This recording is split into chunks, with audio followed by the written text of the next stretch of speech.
Thursday night, January 9th, minus 10 degrees Celsius. In 8 seconds, 4 lives ended. But the real target? 8 million people's will to survive winter.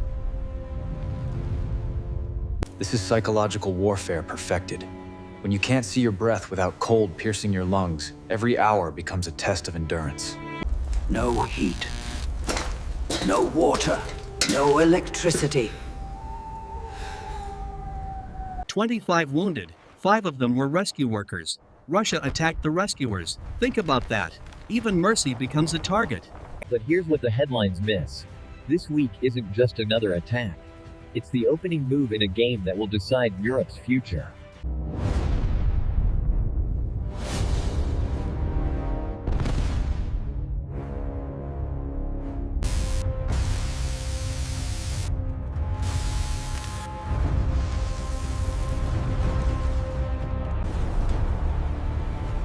The International Atomic Energy Agency is now begging for a ceasefire zone. Winter warfare isn't new. But Russia has studied every winter campaign in history and weaponized cold itself with precision we've never seen. Here's the psychology. Humans can endure almost anything temporarily. But cold? Cold is different. Research shows prolonged cold exposure increases anxiety by 40%, decision-making impairment by 30%.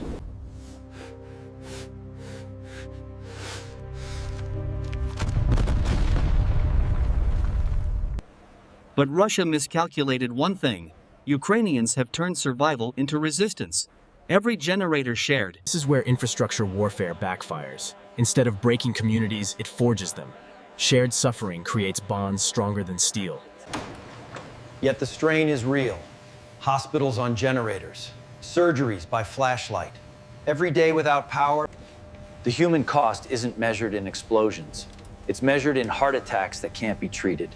And this brings us to why this week matters more than any other. Because 3 converging forces are about to collide.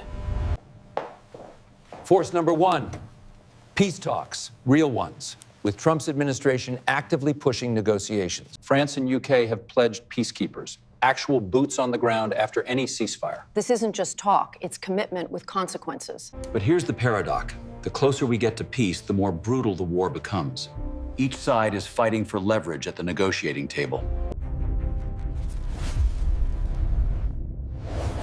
This war was never just about Ukraine. If Ukraine falls, European energy security dies with it.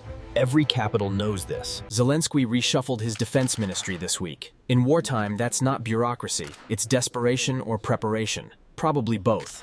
Because here's what soldiers know that diplomats forget. Territory captured this week becomes the baseline for negotiations. Every meter matters now. Those 5 settlements Russia took, they're not random. They provide artillery range to key supply routes and pressure on remaining Ukrainian positions. Russia is testing new tactics this week. More coordinated. More aggressive. They're spending lives and equipment to improve their negotiating position. And the cost is staggering. Russian mortality rates have soared. This is the hidden equation. How many deaths before domestic pressure forces Putin's hand? We may be approaching that threshold. But Putin faces his own calculation. Negotiate from weakness and lose everything.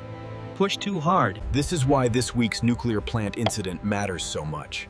It's the one piece on the board that can flip the entire game. A Chernobyl-scale disaster would render peace talks meaningless. Both sides would lose everything. The IAEA's ceasefire zone proposal isn't about Ukraine or Russia anymore. For the first time, even Russian diplomats seem nervous about Zaporizhzhia. When both sides fear the same outcome, compromise becomes possible. This could be the breakthrough, not from goodwill, but from mutual terror. History's darkest negotiations often produce its most lasting peace. Imagine sworn enemies cooperating to prevent catastrophe. But this week's events aren't just reshaping Ukraine's future. They're redrawing the entire post-Cold War order in real time. Trump's involvement changes everything. His administration is pushing peace talks harder than any before, but also supporting sanctions on Russian energy buyers. Bipartisan sanctions on countries buying Russian oil. That's unprecedented. It signals America is willing to weaponize the entire global energy market. For countries like India and China still buying Russian energy, this creates an impossible choice: lose Russian oil or lose Western markets. China has stayed carefully neutral, but if forced to choose, their economic ties to the West dwarfs their Russian partnership. Putin knows this. This is the hidden pressure that could end the war. Not Ukrainian battlefield victories, but Putin's shrinking list of economic lifelines. Inside Russia, sanctions are biting deeper, inflation rising, currency weakening. And here's the psychological warfare coming back. How long before Russian citizens start asking if Ukrainian territory is worth their collapsing living standards?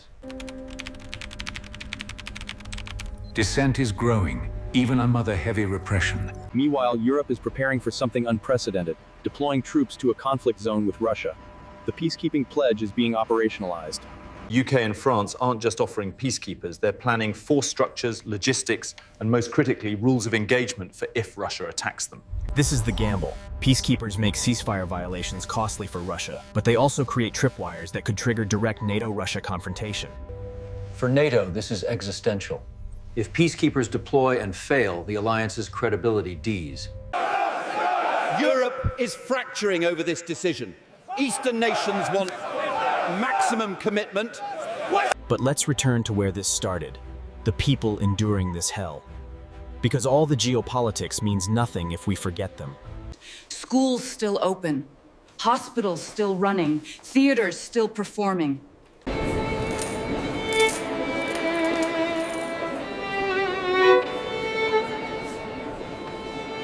Every act of normalcy is an act of defiance. Every kindness shown is a declaration that Russia cannot destroy what makes us human. But the cost accumulates. 3 years of war means an entire generation shaped by trauma. What kind of nation emerges from this crucible? Children who've spent formative years in bomb shelters. How do you heal a childhood stolen by air raid sirens? Mental health services are overwhelmed. PTSD, anxiety, depression, the invisible wounds that will outlast any ceasefire by decades. And then there's reconstruction. Estimates suggest over $800 billion needed. That's rebuilding an entire nation from rubble. But here's where hope exists. Ukraine's reconstruction could build a modern, green, and digital economy. Imagine Europe's most war-torn nation becoming its most innovative. Ukraine's tech sector has grown during the war. Startups thriving, developers staying, contributing. Brains over bombs as long-term strategy. War accelerates innovation brutally. Ukraine is inventing solutions to problems most nations never face. That knowledge becomes their future competitive advantage. And they're not alone. Thousands of international volunteers stayed. Not for politics, for people. This is what victory really looks like. Not territory on maps.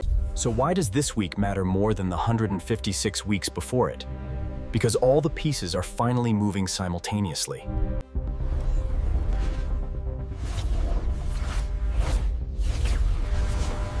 Diplomatic momentum peak. In chaos theory, this is called a bifurcation point, where small changes can tip outcomes dramatically in either direction. We're balanced on a knife's edge. Path 1, breakthrough toward genuine peace. Path 2, escalation into something far worse. The nuclear plant ceasefire zone could be the model. If enemies can cooperate there to prevent catastrophe, that framework scales to entire borders. Imagine peacekeepers deployed by March, ceasefire holding through spring, reconstruction starting by summer. Or imagine escalation, more infrastructure destroyed, nuclear incident, NATO drawn in directly. Every scenario war-gamed 1,000 times, all terrifying. The decisions made this month by Putin. Which brings us back to those 4 people who died Thursday night. Their names were Olena, Victor, Andriy, and Katerina. Making them statistics serves no one. They had families, dreams, morning routines. Their deaths matter because every individual life matters. The fundamental question isn't who wins territory. It's whether we value human life enough to choose peace over endless cycle of revenge. This week matters because the window for peace is opening. Whether it closes or widens depends on choices being made right now. Pay attention.